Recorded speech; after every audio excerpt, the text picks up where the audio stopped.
about intelligent stuff to do with humanity and puts rhymes together in a sensational way. In my opinion, I think he is one of the last incredible real hip-hop artists in the 21st century. Without no further ado, I present to you the one and only Termanology.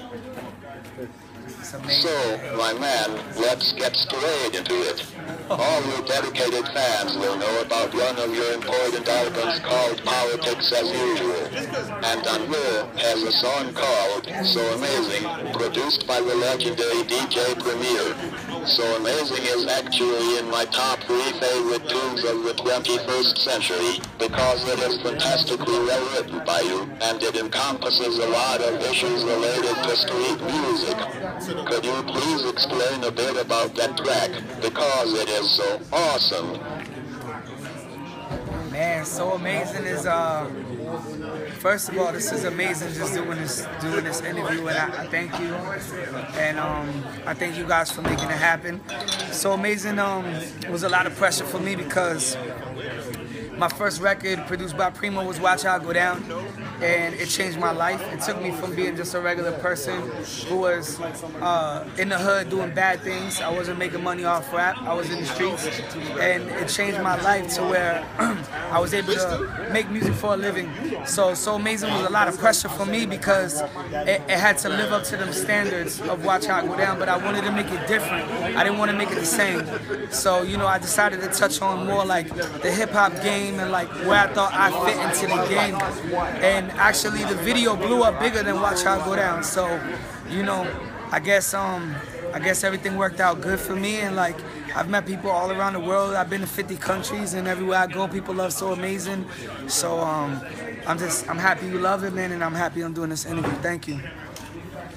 In that track, one of my favorite lyrics are when you said, "I am the most underrated, unestimated cat to come out." Yeah. What is your view to keep hip-hop culture alive in the 21st century? And do you think coming together as a community is a good way to keep our music protected? Yeah, absolutely. You know, I still feel I'm underrated. Obviously, almost every MC probably does. I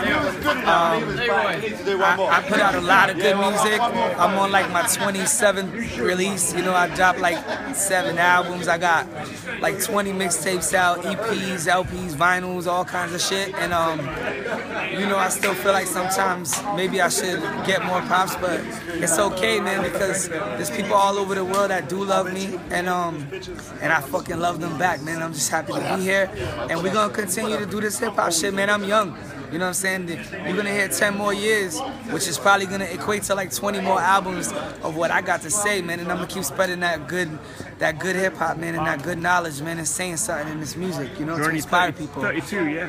I'm 32, yeah. 32, yeah. So, you know, I chill with, you know, people like Big Shug, DJ Premier, you know, they're like late 40s, 50, and they still rocking, man, and they killing it. You know, they got 20 years on me. So, it's all good. I chill with Joey Badass, he's 19. Then I chill with Primo, he's 49, and it don't matter. Age ain't nothing but a number, man. If you hip-hop, you hip-hop, you know? Hip-hop is timeless. That's right. I would like to ask you a question which all hip-hop fans are dying to know. What is it like working with such great legendary producers such as DJ Premier, Static Selector, and Pete Rock?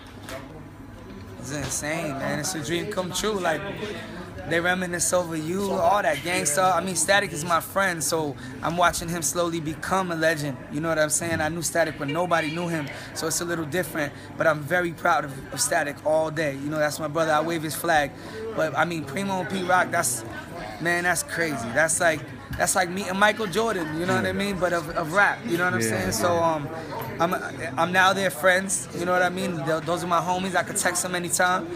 I hit a Primo and say, "Merry Christmas, how's your son?" And it's beautiful, man. I still can't believe it sometimes, you know what I mean? But it's an honor, and it's helped me, man, in my life a lot, and it's helped hip-hop as well, because we've made some beautiful tunes together. Most there. On that note, what is your favorite track that they have produced for you? Pete Rock is We Killing Ourselves for sure, because the concept is so deep.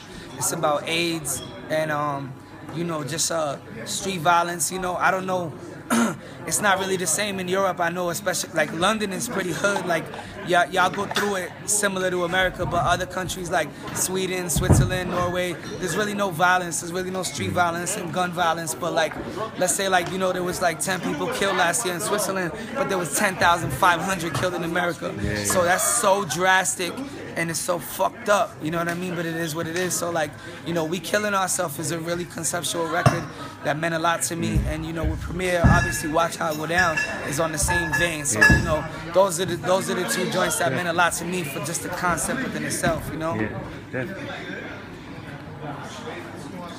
I have heard tracks of you collaborating with likes of course Rex, Cassidy, M.O.P., and many more.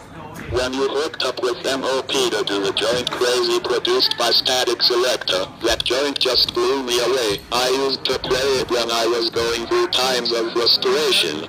So, I wanted to ask you, what is your favorite artist that you collaborated with? Man, that's a rough one, man.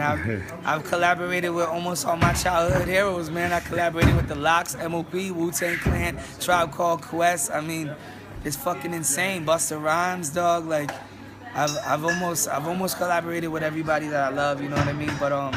But definitely M.O.P., one of my favorites. And I've made a whole album with Little Fame from M.O.P. called Physiology. That was a blessing in itself. And man, yo, probably Bun B, man. Bun B's just the nicest guy of all time, man. He's so cool, so official, such a legend, man. So, you know, shout out to Bun. And just shout out to everybody that's embraced me, because I never had a lot of money. I'm not from a big city. I never had a big label behind me. Everybody who shows me love is because I'm a real, genuine person and because I make good music. Definitely. You are my favorite modern rapper because you spit fascinating lyrics to do with society. Yeah. But I'd like to ask you, how do you think we could make a difference to the lives of young people? I think it helps a lot if you reach out to them and try to give them jewels. Like, you know, like a lot of the younger rappers from my city, I try to give them the jewels and try to tell them what I go through. And like, you know, a lot of times people get themselves into unnecessary situations because of their temper or because of like, you know, their pride. But it's like, at the end of the day, man, it's like, we got a beautiful life. We got a life to live for. You know what I'm saying? And your life is a gift, yo. Your life can be taken away like that. So that being said, it's like, yo, for real, man, like, appreciate the fact that you're alive and make something out of it. You know what I mean? And like, and hopefully you'll make a difference in this world, you know? Yeah, nice. Trust me, people, in my opinion, Termanology is one of the last ever greatest rappers to hit the microphone. Go and check out his material, because it would simply inspire your soul. Thanks again for your time, Term. No problem, man. Thank you. Thanks for having me. I appreciate it. All the best. Real talk.